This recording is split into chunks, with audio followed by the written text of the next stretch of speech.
भयंकर आर्थिक सुनामी अब आ रही है। उसका कारण है कि हिंदुस्तान का जो प्रोटेक्शन का सिस्टम था, जो इंटरनेशनल इकोनॉमी से एक प्रकार से शॉक अब्जॉर्बर था, उसको बीजेपी ने हटा दिया है। तो एक तरफ से भयंकर आर्थिक सुनामी आ रही है, प्राइसेस बढ़ रही हैं, और ये अभी शुरुआत देखी आपने। ऐसी इकोनॉमिक क्राइसिस आएगी हिंदुस्तान में जो आपने अपने लाइफ में नहीं देखी होगी। ये हो रहा है, इसको अब कोई रोक नहीं सकता है। दूसरी तरफ क्या हो रहा है, हिंदुस्तान के अंदर, सिस्टम के अंदर इंस्टीट्यूशनल रिवोल्ट हो रहा है। तो आप सोचती हैं कि इलेक्शन कमीशन फुली कंट्रोल्ड है, वो 3 साल पहले फुली कंट्रोल्ड है। चीफ इलेक्शन कमिश्नर के मैसेजेस मेरे पास आ रहे हैं, head of intelligence system, senior judiciary, सारों के सारे रिवोल्ट कर रहे हैं, इंफॉर्मेशन दे रहे हैं हमें। तो जो कंट्रोल का सिस्टम था एक तरफ से, वो कोलैप्स कर रहा है अंदर से, क्योंकि लोगों को दिख रहा है कि जनता का प्रेशर अब ऐसा भयंकर आएगा, अगर हम इस रास्ते पे चलते गए तो हमारे लिए रिस्क हो जाएगा।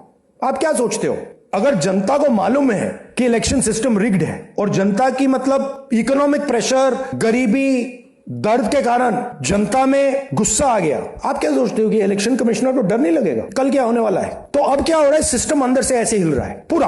और मैं आपको ये बता दूं कि मेरे पास इंफॉर्मेशन आ रही है, सिस्टम मुझे इंफॉर्मेशन दे रहा है, मोदी जी के बारे में, शाह जी के बारे में, उनके बेटों के बारे में, मिनिस्टर्स के बारे में, अजीत डोवल के बारे में पूरा इंफॉर्मेशन है, धड़ाधड़ धड़ाधड़ धड़ाधड़ हमारे सिस्टम से ही आ रहा है। अब ये हो सकता है कि जनता के प्रेशर को ये सप्रेस करने की कोशिश करें, इमरजेंसी जैसी चीज कर दें, हो सकता है। बट अब हम दूसरी स्टेज में जा रहे हैं, पहले हम फुल कंट्रोल स्टेज में थे, अब ये आउट ऑफ कंट्रोल जा रहा है इनके। मैं मोदी जी के पास जाता हूं, जब मीटिंग में जाता हूं, मैं आपको बताऊं, मेरे पास मोदी जी के पर इतना इंफॉर्मेशन है, मोदी जी जानते हैं, मैं भी जानता हूं।